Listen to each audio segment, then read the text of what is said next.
இன்றைக்கு திங்கக்கிழமை எலும்பினோட வேலை, அதான் முகம் இப்படி சோர்ந்து போயிருக்குது. எலும்பி வெளிக்கிட்டு வேலைக்கு வந்தாச்சு. வேலைக்கு வந்து வேலையை ஸ்டார்ட் பண்ணும்போது தான் ஞாபகம் வந்தது, ஒரு லெட்டர் ஒன்று போஸ்ட் பண்ணணும்னு சொல்லி. உடனே அந்த லெட்டர் போஸ்ட் பண்ணுற வேலையை வந்து பார்த்து முடிச்சிட்டேன். மறுபடி வந்தால் மறுபடி வேலை, தொடர்ந்து அந்த வேலையை நான் செய்து கொண்டிருந்தேன்.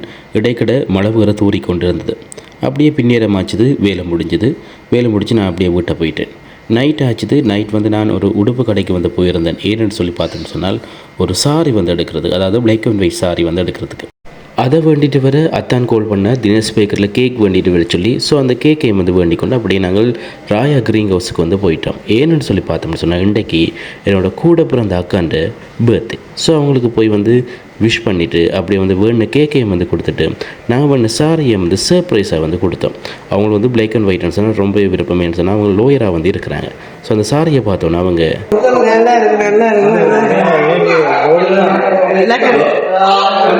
இந்த கேக் எப்படி இருக்குன்னு சொல்லி மறக்காமல் கீழே கமெண்ட் பண்ணுங்க. இந்த கேக்கை பாதுகாக்க நாங்கள் பட்ட பாடு இருக்கு.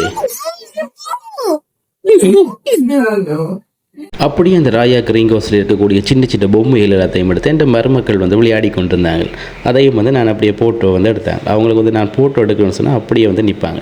ஸோ அப்படியே வந்து ஐஸ்கிரீமையும் வந்து குடிச்சு போட்டு அவங்களோட வந்து சின்ன ஒரு ஃபன்னு வந்து எடுத்துகிட்டு ஓகே லாஸ்ட்டாக வந்து கேக்கெலாம் விட்டு செலிப்ரேட் பண்ணிட்டேன். செலிப்ரேஷன் முடிஞ்ச அப்புறம் நைட் ஆகிட்டு ஓகே பாய் என்று சொல்லி போட்டு நான் வெளிக்கிட்டு வீட்டை வந்துட்டேன்.